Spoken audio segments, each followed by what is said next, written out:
Good morning, everybody. Welcome. Very excited to have everybody joining this morning. You're here with the Community Nature Connection Training Institute for the Vertical Zonation in the San Gabriel Mountains training. Welcome and thanks everybody for being here this morning. We're going to get started. My name is Celeste Gasparic, and I use she, her pronouns. I'm the Director of Training and Impact with Community Nature Connection, and I'm joining you today from home, Tongva and Quiche Land, otherwise known as Northeast LA. So I'd love to hear where folks are joining us from today. If you would introduce yourself in the chat, share your name and pronouns, where you're joining us from, any organization you might be representing today, and then we encourage you to share what ancestral land you're joining from. And if you don't know, you can look it up and I'll pop a link in the chat for you to do so. There is closed captioning available for the training today. If you want to see those subtitles, you can click on the CC button at the bottom of your screen and you can select show subtitles. Yeah, go ahead and introduce yourself. Give us a what's up in the chat. And we'll begin today's training by acknowledging the land from which I'm joining you today is the ancestral and current homelands of the Tongva and Quiche nations. This area, known as Rose Hill in Northeast LA, is home to the ancestral village and sacred site of Otsunga, or the Village of Roses. Let us pay respects and recognize the past, present, and future connection to this land. And if you're not familiar with Community Nature Connection, we are a nonprofit community-based organization serving the Los Angeles area. Our mission is to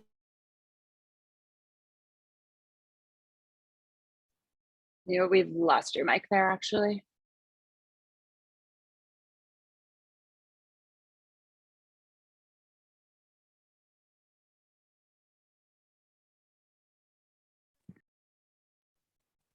Can folks hear me now? Yeah, okay. Sorry about that. My internet's being a little bit funny today, but that's why I'm really glad that Carly's going to be leading the training. And so, yeah, a little bit about Community Nature Connection and our Training Institute program. The Training Institute provides community and certification training opportunities that aim to increase knowledge and skills and representation in the outdoor field.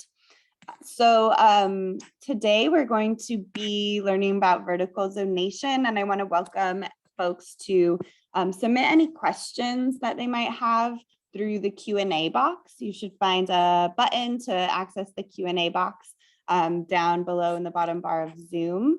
And Carly will be able to get to questions throughout or have a little bit of time at the end for questions as well.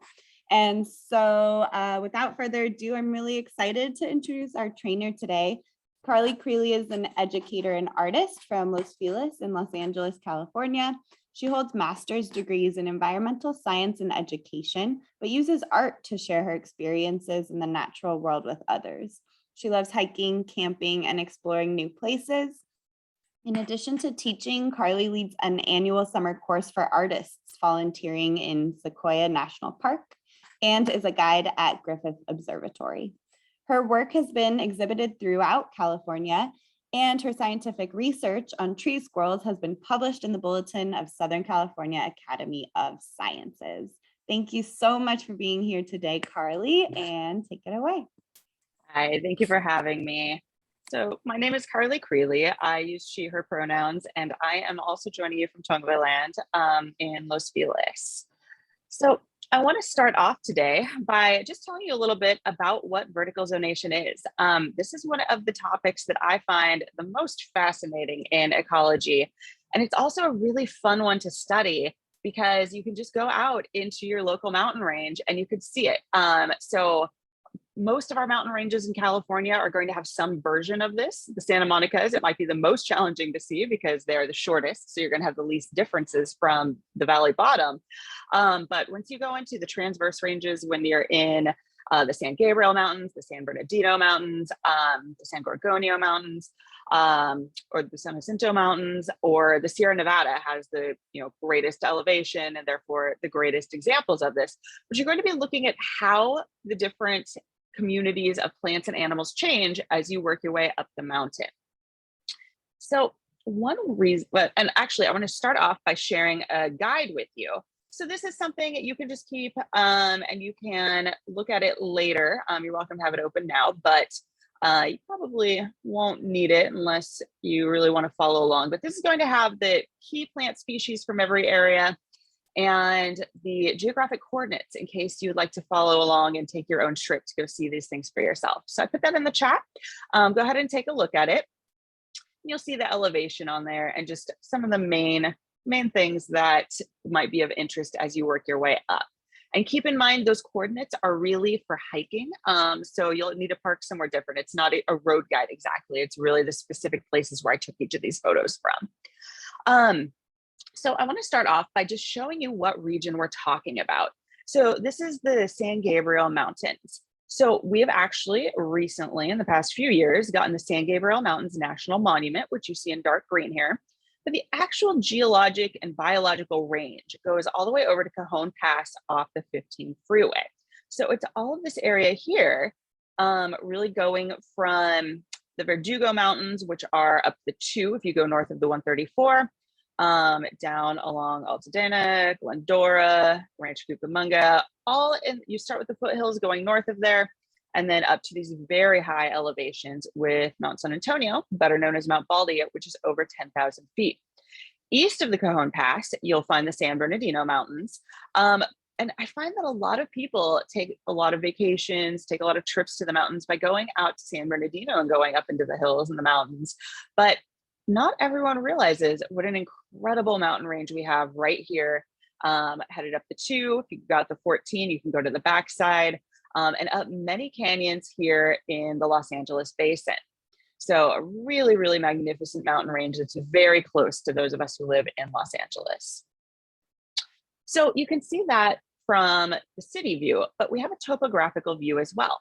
So most people in the area live in the Los Angeles Basin. So you're going to be on the coastal side of the San Gabriel Mountain range.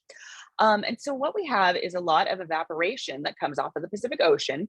That water goes, into the basin, and it provides this really lush Mediterranean climate. And this is unique around the world. So people always say Los Angeles is a desert.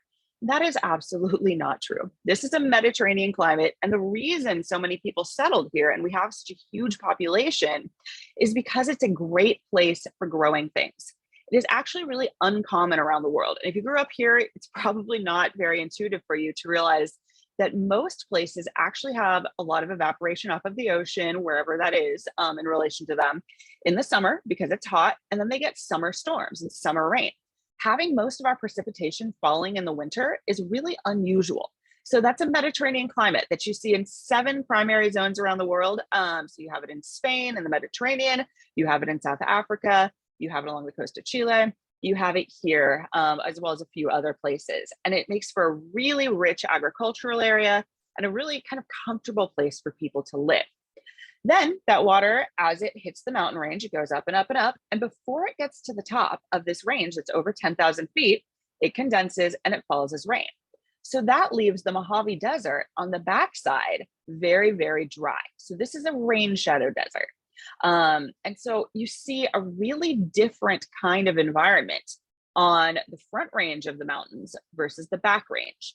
And so we use terms that are kind of very centric to the majority of the population, but we call the side where most people live the cismontane side, meaning my side of the mountain. If you live in the desert, that's probably a fairly insulting term because my side is always relative to the speaker. But since the vast majority of the population is going to live on the coastal side, that's the cismontane side of the range. And the other side, the Mojave Desert side, is the transmontane side of the range.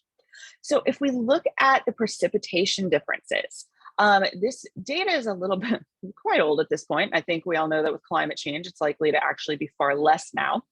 But in 1951, the mouth of San Antonio Canyon, which is if you go to Claremont or Upland and you go up into the mountains from there, and that's the one that goes straight up to Mount Baldy, which is the highest point, they got 25.36 inches of rain in 1951. Palermo, on the other side, out in the Mojave Desert, in that same year, got 7.17 inches of rain. So 25 versus 7. And nearly all of it is in winter, which is unusual around the world. Over 5,000 feet, most of it's going to be snow. And in the desert, that can actually extend down into the Joshua Tree belt. So we do have Joshua trees there. They actually require snow in order to live and to reproduce. They need to freeze their growing tips. And then as those, that's actually what stimulates germination and gets them to reproduce. That's one of the ways that we really define where the Mojave Desert is. It freezes and you have Joshua trees, and that's what we call an indicator species for that desert. So if you see a Joshua tree, you know you're in the Mojave. We're going to be looking at indicator species for all sorts of these different zones as we go up. South of here, as you work your way out beyond this map, you'll hit the Sonoran Desert, and that one does not freeze. And that's where you have, if you actually go east of the Colorado River, that's where you have the Saguaro Cactus, the big classic one you draw in elementary school that has the big arms. If those freeze, they die. And so that's where we say the Sonoran Desert starts, where you don't have any freezing and the Saguaro Cactus can live. So that's the indicator species for the Sonoran Desert. So one way to look at this, I'll show you this one as well. So these are the Transverse Ranges, the San Gabriel Mountains, the San Bernardino Mountains. We have the Peninsular Ranges really follow the coast going south, and we mostly live here in the Los Angeles Basin. We've got the Mojave here, and that ends where the Sierra Nevada begins above the Garlock Fault. The Transverse Ranges here in Southern California really follow the San Andreas very closely, with it north of the San Gabriels and south of the San Bernardinos, making a line out to the Salton Sea. So one way to look at this is to think about it in terms of climate zones. And a way that's becoming, I think, a little dated, but is a really interesting study, is to think about how, as you work your way up a mountain range, that type of ecosystem that you see is going to be similar to if you work your way northward. So we live here, north of the Tropic of Cancer, about 34 degrees. And so you start off in this desert environment. A little bit south of here, you'd be in the Sonoran Deserts. If you go up to San Jacinto's, the bottom is really Sonoran. And we're going to be in that Chaparral Mediterranean environment. So as you go north, the sun's rays hit at a less and less further and further from a right angle, less and less direct. So at the equator, it's really making close to a right angle. When you go up to the temperate zones where we live, it's a more obtuse angle. So if you were to draw a straight line here and then follow the trace of the Earth, it's a larger angle. And as you go up into the Arctic Circle, it's much, much, much longer. But the cause of that similar change that would take you from something like the Sonoran Desert up through Canada and even into Alaska as we work our way up in these transverse ranges, it's not because of the angle of the sun anymore. It's because we have all of these particles that make up our atmosphere, and gravity pushes them down to the bottom. So you have more ability to store heat because heat is stored in those moving molecules. And so as you go further up, the gravity has pushed most of the air down further below. So you know that because you say there's less oxygen as you go higher up in the mountains. And so there's less air to hold that heat. And so it makes it colder and colder. So there are two different causes, but we end up with a situation where we have something like the Sonoran Desert at the bottom, a transition zone, then it's like Canada, the Hudsonian region, and eventually these Arctic and Alpine regions. So this diagram is designed for the Sierra Nevada, it does have a peak that's over 14,000 feet. And so it's going to be a little bit more extreme than what we have here in the San Gabriels, but it's a very similar idea and a really similar change. So in the Sierra Nevada, you start rather than in the Mediterranean region, you start in the Central Valley grasslands, work up through the Chaparral belt, which is more where we start. You have the yellow pine belt, which is going to be your Jeffrey pine and your ponderosa pine. You get up into lodgepoles, which we don't have a lot of in the San Gabriels, really no red firs either. Then you get subalpine and alpine. But on the desert side, in this case, it's the Great Basin. Here we have the Mojave.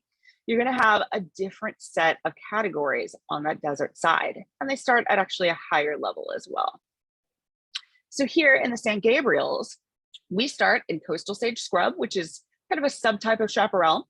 That's where you're going to have really flexible stems. You have plants that are generally waist level or below, and they have really specific types of plants that we'll go over as well. But that is a subcategory of chaparral. Then you get into what we call the hard chaparral as you work up the coastal side or the Montane side. Those can be as tall as a human. The indicator species, if you go to the San Bernardino Mountains, is redshank, and we don't have that in the San Gabriels, but you do still have your harder, taller types of chaparral plants, a lot of chamise in the San Gabriels.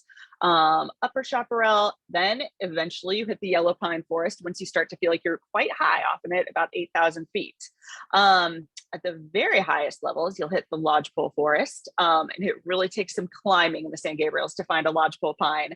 It's very funny because here, they are what we call Krumholtz trees that are, the banner trees that are really, really warped by the wind and the extreme conditions. Whereas if you go further east into Yellowstone and places like that, obviously they're called lodgepoles because they're very, very, very straight, tall, good for building with. Here, that's not the case at all. Then when you get to your subalpine and alpine levels, you really don't have a lot of plant life. What you do have are tiny scrub, very low-lying plants that can stand those extreme conditions.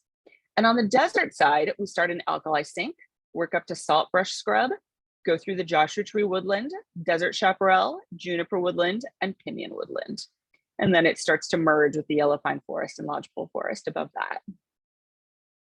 So the highest point in our mountains is Mount San Antonio or Mount Baldy. And that is, actually I believe the official elevation has changed a tiny bit since this plaque was made. But when you get up there, you're going to see a sign that says 10,064 feet.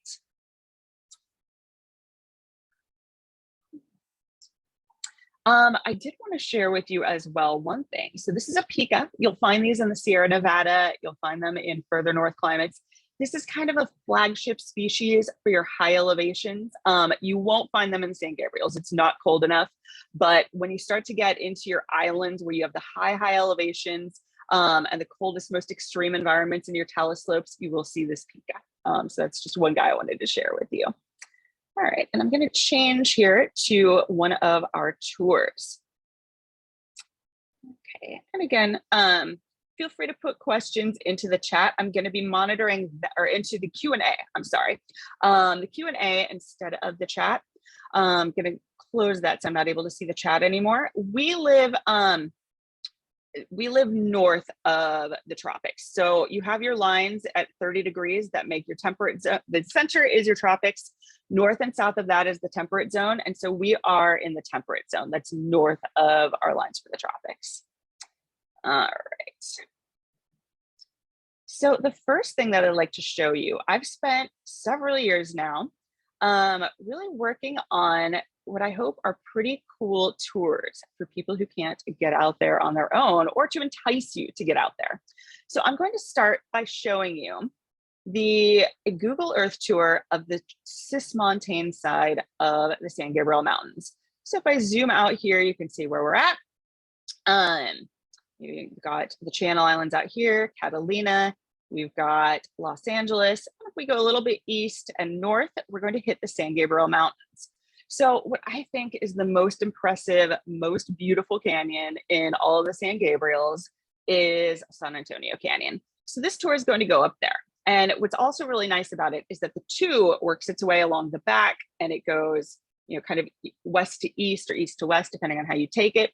But this one goes right up the canyon to the highest peak. You can't drive all the way up to that 10,000 foot mark, but you can get pretty close. And in one day of hiking, you can make it to Mount San Antonio and hit that highest level. And then we're going to take a look at the backside and go up that transmontane side from the desert all the way to the top of Pine Mountain. So we're going to start down in the coastal sage scrub at Padua Park. This is up Padua Avenue in Claremont. It's kind of a nice place if you're meeting people. You can park there for a little while. They have picnic areas, fields, restrooms. But what's really interesting, if you look here, this is the developed part of the park. And over here, we have the natural, actual alluvial fan that comes down from the dam there, from San Antonio Dam. And so if you start looking at the edges, you're going to see some of your actual native species that live in the area. And so that I find to be much more interesting than just seeing the grass. We're going to be looking at biotic or living factors and abiotic factors, so your non-living factors, because these things go hand in hand. When you're down at the bottom of the mountain, you're very likely to be on alluvium. So this is really before you hit the foothills. The foothills, you have compression from the faults. So here you have the Cucamonga Fault that goes along the south side. As you move further west, that becomes the Sierra Madre Fault. Same fault, different names. And so it's really squeezing up those mountains between the San Andreas Fault, which is on the back of the San Gabriels, and kind of twisting to make it so that all these ranges of California go north and south, but these ones are kind of twisting and squeezing and pushing up the San Gabriels. So you'll start with the foothills on the Montane side, and then you're going to go upward and really hit your intense mountains. And they've been rotated. Just as that squeezing happens, it's gone from doing this, and it turns and turns and turns. And now we have what we call sorry, totally blanked on the name for a second. But we have the transverse ranges that go east to west across California and help to create that Mediterranean climate that we have. And so those abiotic factors, like that geology, having at the bottom, having that alluvium, so all of the little rocks and sand that work their way down and wash down from the mountains, allows you to have certain species that live there and aren't able to live elsewhere. So we're going to take a look at that, and we're going to be looking at those indicator species that tell us what kind of habitat we are in. I will mention as well, the San Gabriel Mountains are very young geologically, and so therefore they're very steep. They haven't had time to erode and become smoother. So if you go to the San Bernardino Mountains, where Arrowhead, Big Bear, those places are, there's a lot of times that you can walk through the mountains. A lot of hiking in the San Gabriels is walking up the mountain. And so you'll have very steep trails. It's a very different experience. And if you haven't done it, I really do encourage you to take a good look at both of those and start to watch for these patterns. They are so steep that a lot of your soil comes right off of your higher elevations. And so you don't have a lot of plant life once you get to the top. If you were to go up Hermosa Avenue in Rancho Cucamonga, you would see right above you, directly up that street, Cucamonga Peak. That is not the tallest, but it's 8,911 feet from the base of the foothills up to the top of Cucamonga Peak. And the base of the foothills is at 2,250 feet. So you have a 6,661 foot rise over just 3.8 miles. So this is one of the steepest faces from the top of the mountain down to the foothills in the valley where everyone lives, really in the country. Evie Canyon, where we're going to be headed up next, is at 2,250 feet. So the same as the foothills below Cucamonga Peak. And there's an unnamed peak to the northwest that's at 5,420 feet. So in 2.1 miles, you're going up 3,170 feet. So very, very steep. And on the coastal slope, the alluvial slopes, where you have something that's more gradual, finer soil type, gives way to the foothills that have been squeezed up as opposed to just being run off of dirt from up above at about 1,800 feet.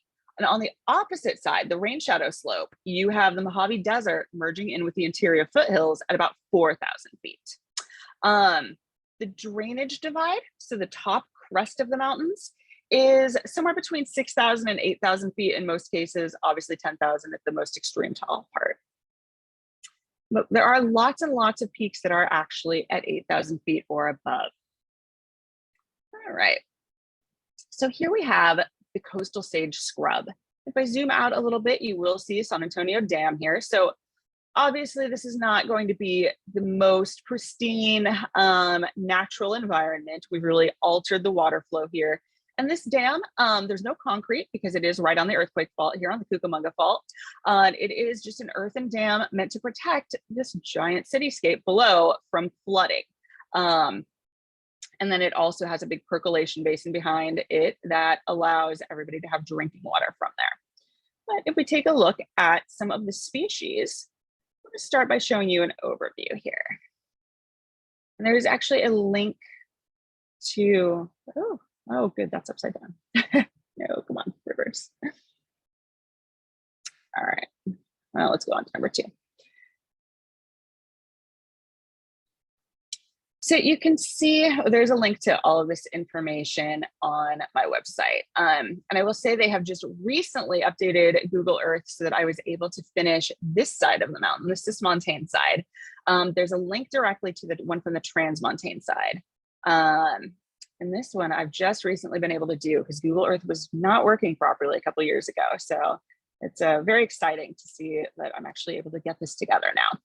You can see here that you have kind of waist level or below type of scrub plants here. And there are some smaller trees. That's probably a mountain mahogany back there. But this main one in the picture is chamise. So Adenostomata fasciculatum. This is one of the main plants that you're going to see in both types of chaparral. It is flexible. It's got very, very short leaves. So these are adaptations that allow it to live in an area that has a limited amount of water and does have a high amount of heat. So there's a big waxy surface on it that's going to prevent water loss and evaporation. And it's able to live, in this kind of highly variable environment. These are some of, that one is a big indicator species.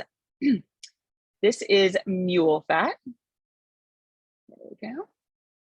Mule fat that kind of looks, you're approaching a tree type of height here, but you can see that the leaves are very sparse. It has a little bit larger leaves. So the things that do really well in this coastal sage scrub environment are going to be your really short-leaved, waxy, minimal evaporation types of plants.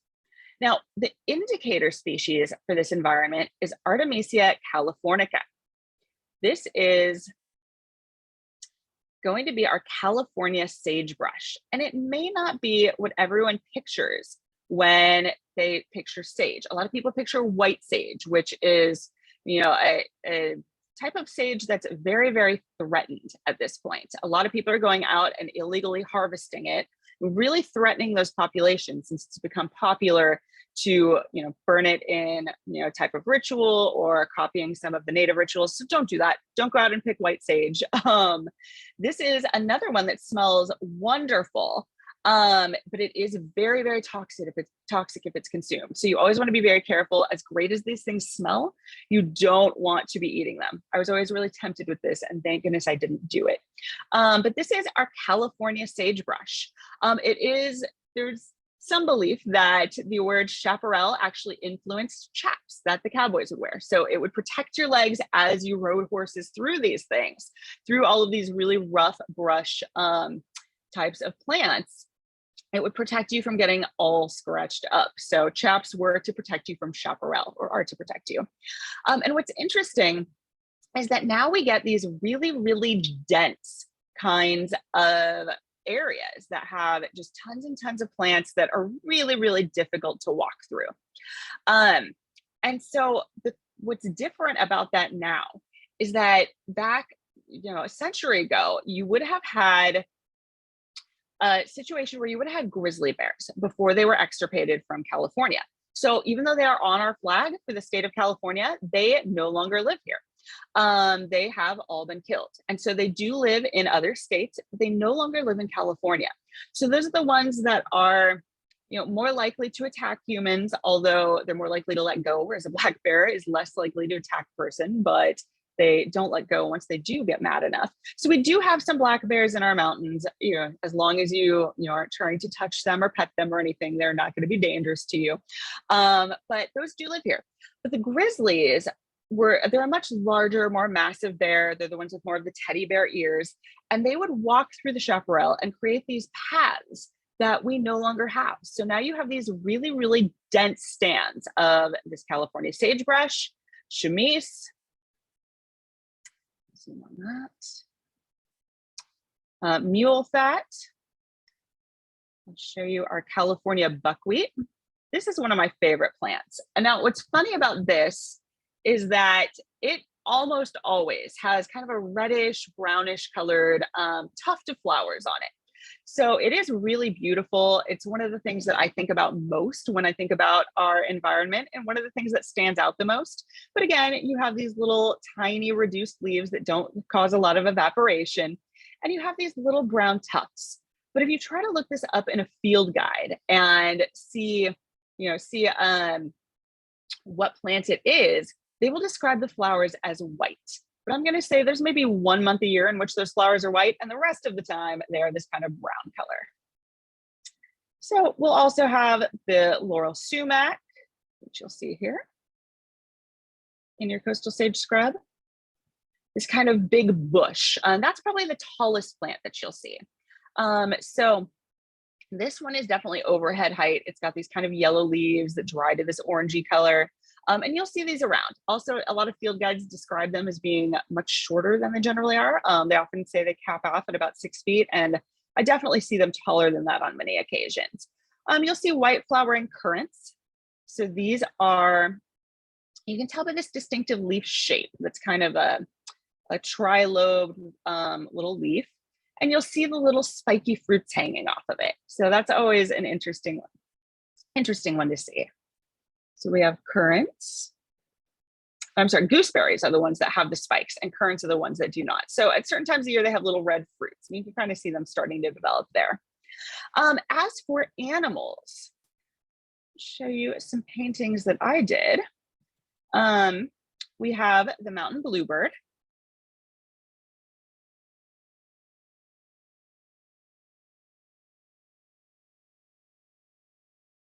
So these guys are not your scrub jays that we probably think of when we think of a blue jay. These are, a much smaller little bird. The cactus wren.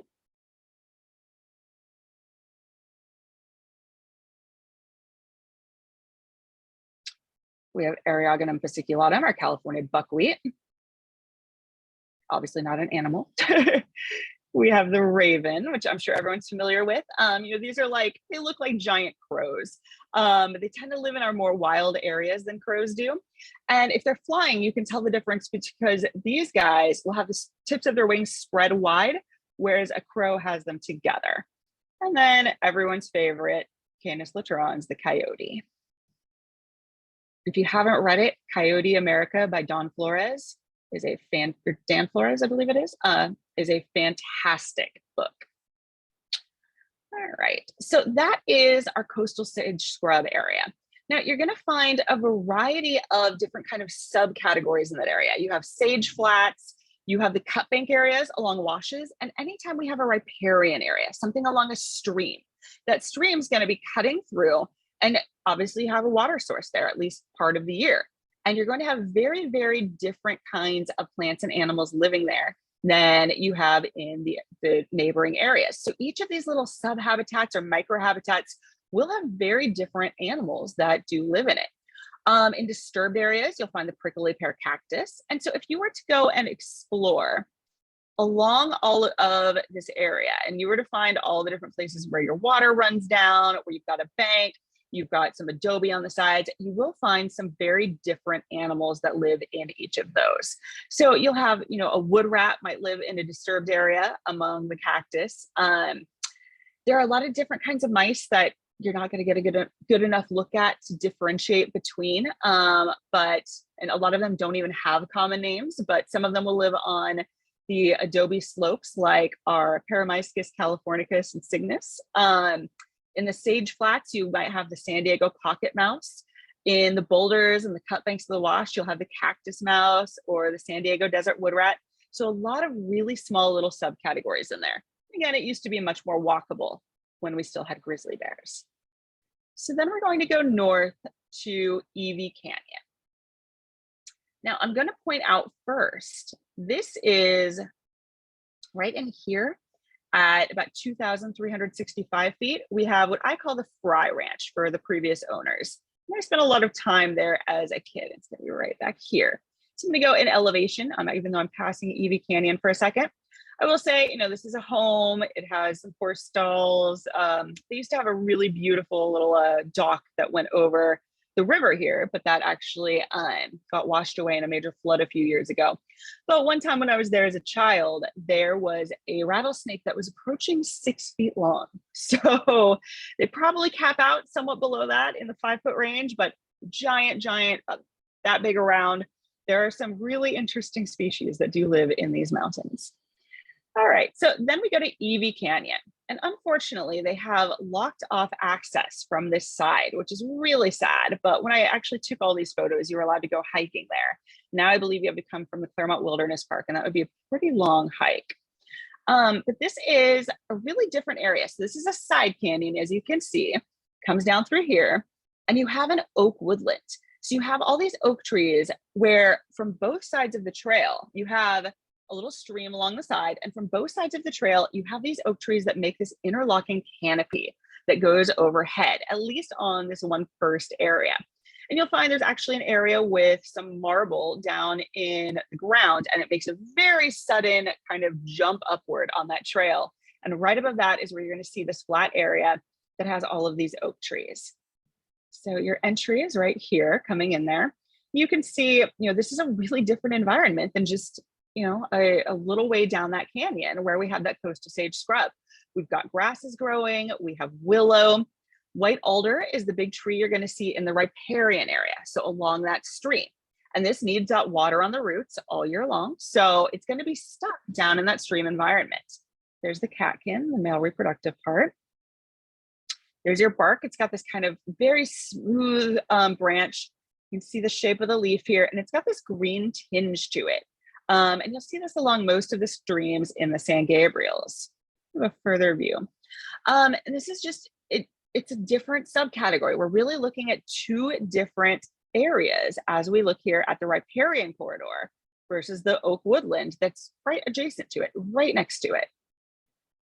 So you can see the riparian corridor. We've got willow.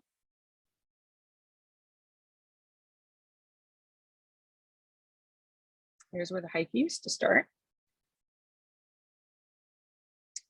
Yeah, so that is right there. I'll show you the pictures of the willows as well. These have a leaf about like that, a couple inches long, yellow a lot of the year, green part of it. They grow in these dense, very dense, kind of skinny stems there. And that'll be all along the side. And then as we step away and we actually look at the trail, you're going to have your oak woodland, your grasses. We have a lot of coast live oak, Quercus agrifolia. So the leaf is not the way to identify this tree. You need to really, because it can have spiky areas on the leaf edge. It can have smooth edges. You've got to look at the bark and the trunk, the growing habitat. That's your coast live oak, and that's generally how they look in Evie Canyon. They have this very shiny part on the top that reflects sunlight that comes in so that it doesn't evaporate too much water. And you'll see that these actually curl up during the hot part of the day. And it'll have little hairs on the underside that trap that water in there to keep it from drying out. So we have that. One of my favorite is the toyon. So it is said, and it's probably not true, but that this is what Hollywood is named after. So this is sometimes called California holly because around Christmas time, these red berries are ripe, and then you have your green holly type leaves. And so people used to make big garlands out of this to decorate their homes for Christmas. So a lot of people said, oh, that's why Hollywood got its name. And turns out that's unfortunately not true because it's kind of a fun story. We again have chamise in here. So this is a pretty ubiquitous plant that's going to be in a lot of places as we work our way up the mountain. Sticky monkey flower.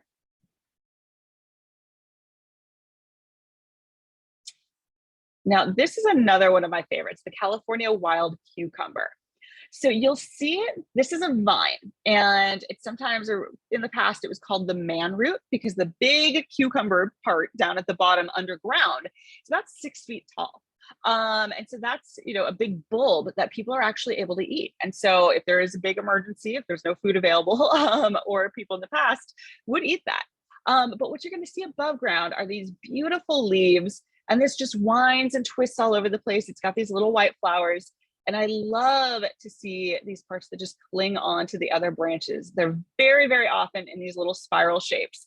And it's got these big seed pods, really, they can be very big. Often they can be pointed at the bottom, and they have big spikes that come off of them. And then they'll pop to exude the seeds, and you can see inside of them as the year goes on. But really gorgeous. They're always this beautiful bright green, and the light shines through them, and they're just really, really nice. We'll have the blue elderberry along the sides here. So we've got that multi-part leaf here. And then some of our animal species that are going to live there. I actually was hiking there, and a hiking duo, they had their dog in their arm, and they were warning me. Apparently a mountain lion had gone right in front of me, but before I went around a turn. So they were warning me of that. So I've heard multiple reports of mountain lions on this trail. Some of the more fun ones to see are the desert wood rat. We've got the fuchsia flowered gooseberry. So it's very similar to the currant, but this one has the spikes on the actual fruit. And this is named after one of the earliest inhabitants of the area. So Evie was the third person known to inhabit the lower parts of San Antonio Canyon. And he raised bees, and there are times of year when you'll actually still see people keeping bees up at the top of this canyon today. All right, our third stop. Now this is actually a bonus stop, so I didn't number it. But as you work your way much further up the canyon, you will come across a turnout, also unfortunately no longer accessible like it was when I took these, but you will come across a grave. So there's just this turnout on the side, and if you go, there is this big rectangle, and there was a man named Jacob Shinner.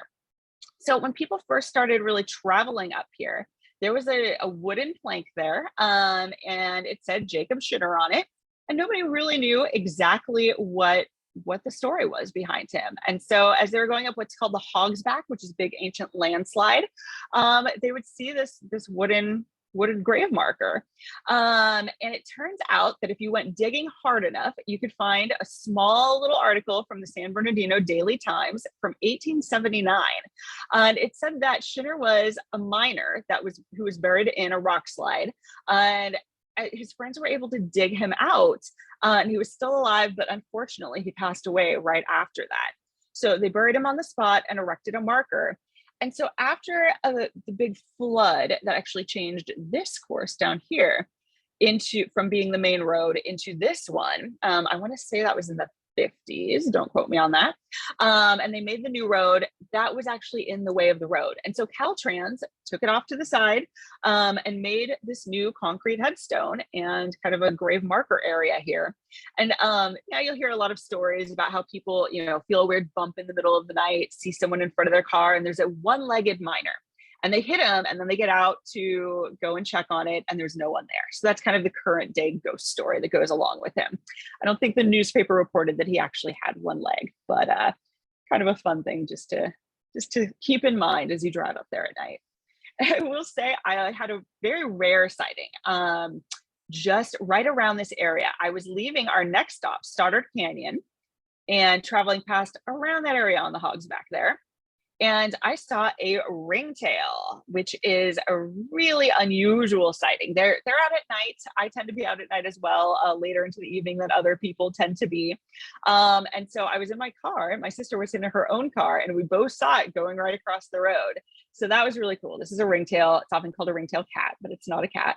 And so those are clearly up in our mountains as well. So that was a really fun one. But if you go off on the right side of the road here, you will hit Stoddard Canyon.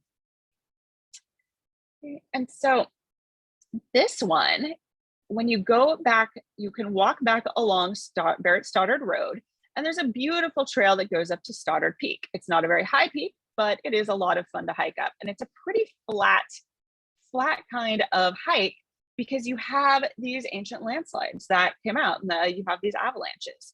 So taking a look at some of our main plants that we have for here. This is our true chaparral, our hard chaparral that's going to be taller than us. So we have Manzanita. This is one with a beautiful red trunk. It's always very, very twisty. It's very hard to get this down to the species level, so I never really worry about that. I did have an expert help me to identify it on this one, but this should be the San Gabriel Manzanita. So one that you're going to see basically from this part up. The poodle dog bush is a fire follower, and so you will see this for your first few years after a fire. And this causes, do not touch it, it causes some terrible dermatitis. And once you touch it, you can actually get outbreaks of it, even if you're not exposed again. So you want to stay very, very far from this one. We have our California buckwheat again, some coast live oak, and one that you'll see here is the big cone Douglas fir. This will be up on the hillsides kind of above you until you get closer to the top. So the way you can tell a Douglas fir from the white fir or red fir that you're going to have in the Sierra Nevada is that the little needles go all the way around. So this is beautiful to see up on the hillsides there. And then one of my favorite plants as well is the California bay laurel. So if you go to the grocery store in California and you buy a bay leaf, this is what you're going to get. It's not necessarily the same as the one that you're going to get on the East Coast. So this is sometimes called the headache plant. If you break the leaves, it has a very strong aroma. I love it. I think it smells fantastic. And so I'm of the camp that says that it makes your headache go away. Apparently other people feel very differently about that and say that it actually causes headaches. So it depends on how you feel about that scent. Another really distinctive plant you'll see all over Southern California and the San Gabriel Mountains is the Chaparral yucca, the Sparrow Yucca whipplei, or your Whipple Yucca. So I don't have a picture of that, but these are San Antonio Canyon is one place where, again, they break the rules of the field guide and they grow taller than anywhere else in their entire range. And so it kind of, they also say these cap out at 6 feet. They get much, much, much taller than that in the San Gabriel Mountains. And for our animal species, we have the canyon wren. And we're going to go to our next bonus stop, which is just below Ice House Canyon. Gorgeous, gorgeous canyon, also going east-west off of the main canyon, basically. You'll have more of your true chaparral. And I want to show you Spanish broom. Now, this is an unfortunate invasive that has really started to take over, really along the old road, along many parts of the main road. And you can see this little seed pod, and you'll actually hear it at the end of summer go pop, and it twists and sprays these seeds everywhere. So you have this very strongly scented flower. I always have to put on recirculate because, unlike everyone else, I don't care for the scent of this one. This one does give me a headache, and it is just taking over and really starting to threaten a whole lot of our native plants. Here's where you can see a picture of our chaparral or Whipple Yucca as well. Those are its seed pods after they've released that seed.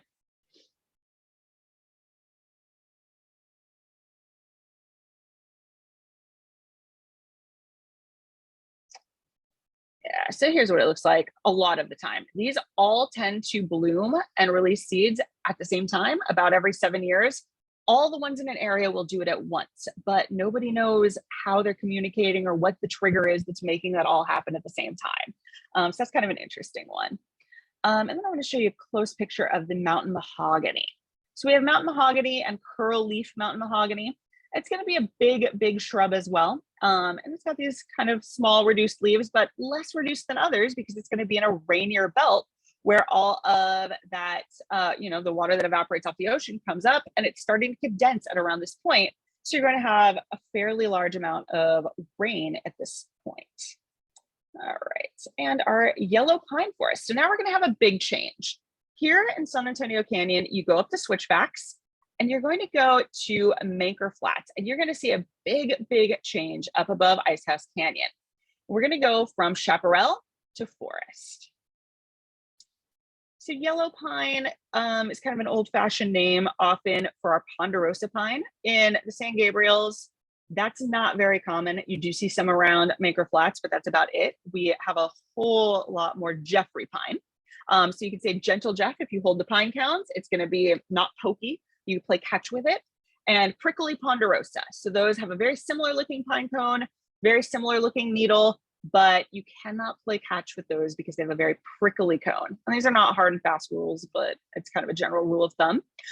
Their bark looks very different. Now, this is one of my favorites. This is an incense cedar. And people see these and they think they're redwoods, and they're related to redwoods, but we do have them here in Southern California, unlike the redwood tree. And they're going to have a scaly leaf, like you can see here. So it doesn't have sharp needles. It has these small ones that have these little scales on them. One that you'll see along the disturbed roadsides a lot as you work up into the forest is rubber rabbit brush. These are little yellow flowers. There you go, on a short little brushy thing.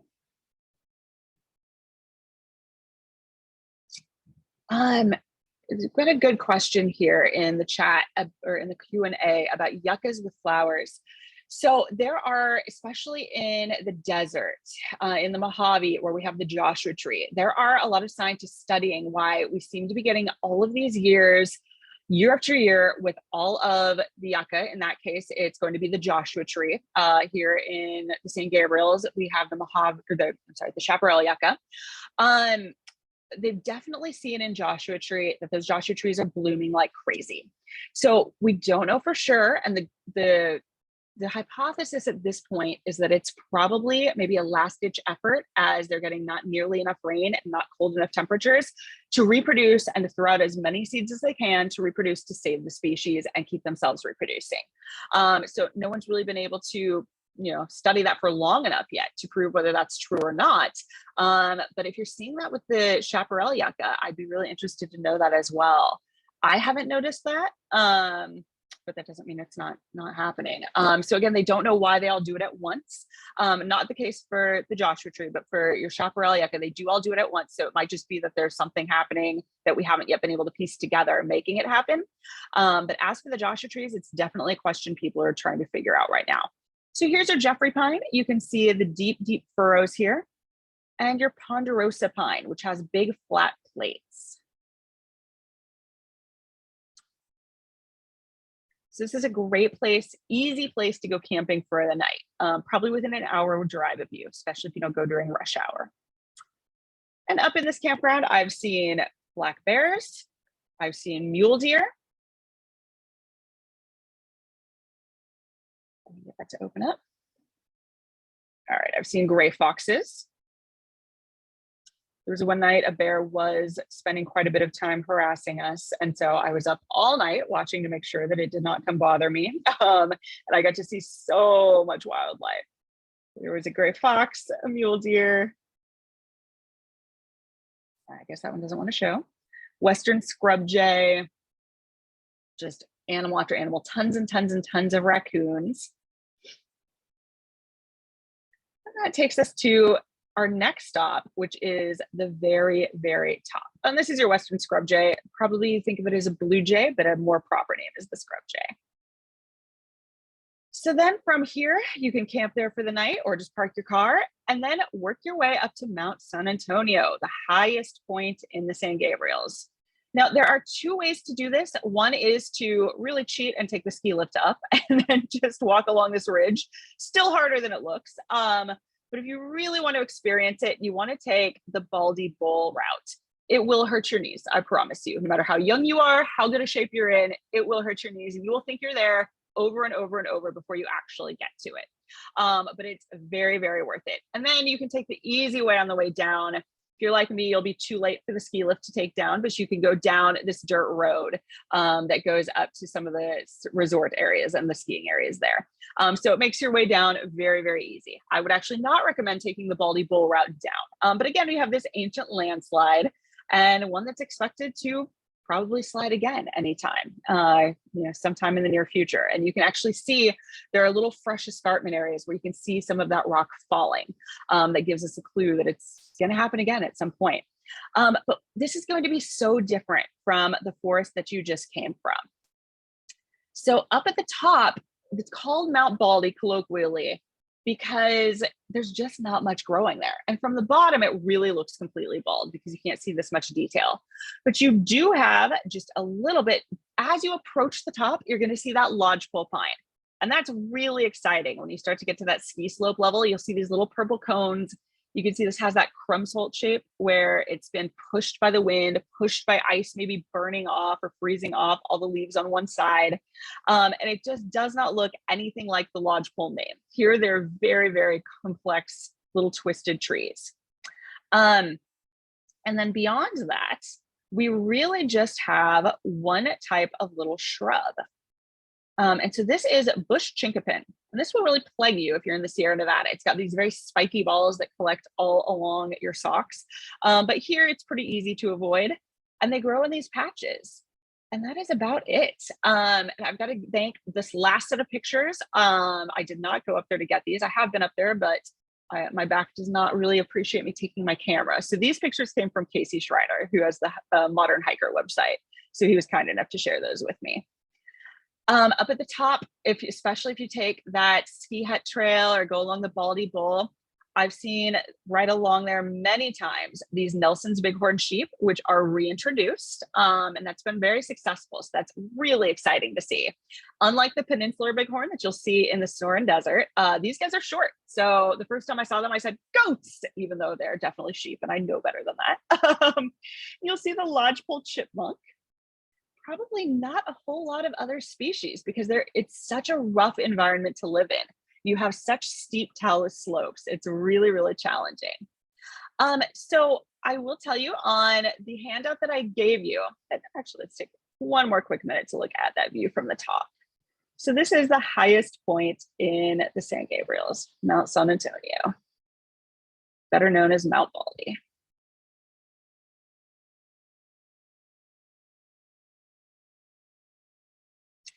So I do have an equivalent one of these tours, but I want to leave some time for questions here.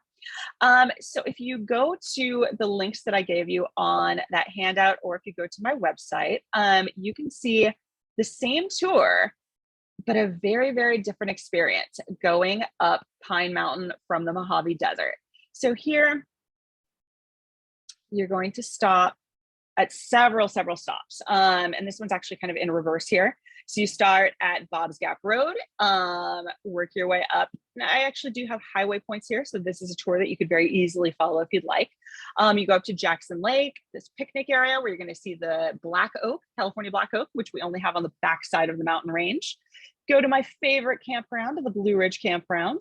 And then you go up to the summit of Pine Mountain and you're gonna see a different set of ecosystems and a different set of species on the back there. So I do want to take a minute here in our last few moments for questions, but I do encourage you to take a look at that and you can just download that directly and then you'll hit the link, it'll download, and then when you open it, just open it, it'll automatically come up in Google Earth, or it'll take you to download Google Earth if you don't already have it.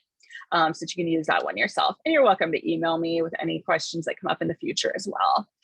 As far as climate change and these the vertical migration of species, one big problem as things get hotter, your animals need to go upward and your plants really do too, to have the temperature range that they have. So that pika that I showed you at the beginning, they can't go down into the valley and go up to the next peak. They'll die of heat before they get there.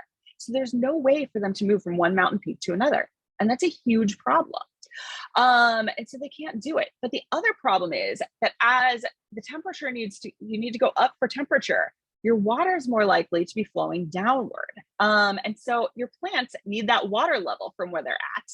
And so the water's moving down, the temperatures, they need to be moving up. And so they can't do both. It's a big problem. Also, one thing that I studied as I made really that first Google Earth tour, the one for the Transmontane side of the mountain, I was studying phenology. And so that's the point of the year in which your leaves bloom, your buds burst, your seeds are ripe. So all of these animals have evolved to come and move as they migrate from one point to another at the point that whatever plant they're going to eat at the next stop is ready for them to eat it. It's ripe, the seeds are ready, whatever. If that happens 3 weeks before they get there, they no longer have a food source. So it's definitely a major problem. And we really have to hope that enough species are able to make it and survive in the new conditions, that we don't have massive change. But the more we can do to try to reduce the amount of heat and change that we have, obviously the better for everyone. Some species will probably make it, but we would like that to include ours without a lot of pain, without a lot of new disease spread. We're already seeing things like Zika that used to be only in the tropics, and they're able now to live in the more temperate zones because we have more moisture coming off the ocean. If I look outside right now, the sky's almost white. And that's because we have more evaporation off the ocean in the summer than we used to. You're going to start to change that timing so that you don't necessarily have all your rain in the winter anymore. And we don't want to see big changes like that. I'm going to ask, are we on a real tight schedule, or should I check the chat for some more questions? I think there's one more question in the Q&A, and go ahead and take that and we'll wrap up. Oh, yeah. Oh, yes. Oak trees being resilient to fire. We definitely have fire adapted pines. So you have ones that have closed cones that actually have to have fire in order to have those cones open up and spread their seeds. And it's really interesting. It's not always necessarily that the heat is melting the wax that keeps them closed. You can actually have hormonal triggers. And so sometimes being exposed to smoke is the thing that makes them open up and release their seeds. So that's really interesting. And so they'll actually use artificial or liquid smoke, and they'll put it on pine cones to make them release when people want to study how it works. A lot of them do have like a thick bark that's supposed to protect them, that originally would have, because what you've had in the past are small lightning sparked fires that would burn a small patch. You would have had those grizzly pads. You would have areas that had burned, a few years earlier that were really green and lush and weren't going to burn this time. The problem is that now we're getting these areas that we've stopped from burning for 100 years, and they're burning really hot. It's burning higher up into the trees. So if you're not seeing new growth, it may be that it got too hot and it burned them, and it's beyond the level that it should have been. We also wouldn't have had so much understory. Now we have this thick, rich, dense understory, whereas it would have been much more sparse before. And so they might have gotten, your lower branches might have been licked by flame, but they wouldn't have burned. So that stopping the fires and not letting that natural process happen, massive, massive problem. Even the air pollution that we're going to have to deal with now. I'm a big advocate of controlled burns as much as we can possibly do them, but they are still going to release smoke, and that is going to affect those of us that live nearby. Obviously, it's hard to manage. You've got to make sure that you're doing it at a time that's safe, where it's not going to get out of control, and there are a limited number of those each year.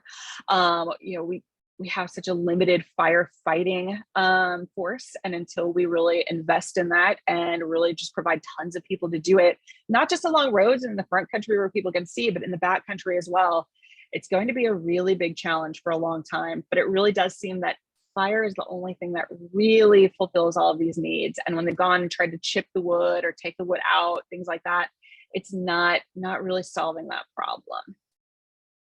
All right. Well, again, I'm Carly Creley. I really invite you to, check out my website. I do have that Sequoia trip every summer. It's full this year, but if you're interested in getting on the list for next year to be notified when it's coming, it's free for everyone. It's just something that we do it's a really fun trip and an interesting, amazing volunteer experience. I try to do as many things like this as I can. So please feel free to get in touch. Send me any questions in the future that you have. I really appreciate all of you being here, and I hope that you'll take a trip up San Antonio Canyon and compare it with the trip from the bottom to the top on the Trans-Montane side of the mountains as well. So thank you very much. Thank you so much, Carly, for joining us today. This is such a great training. I learned so much, and I'm really inspired to get out into that canyon. And thanks to all our participants today for joining. I will be sending a follow-up email so that you'll have the link to that student guide, and I'll share Carly's website with you all.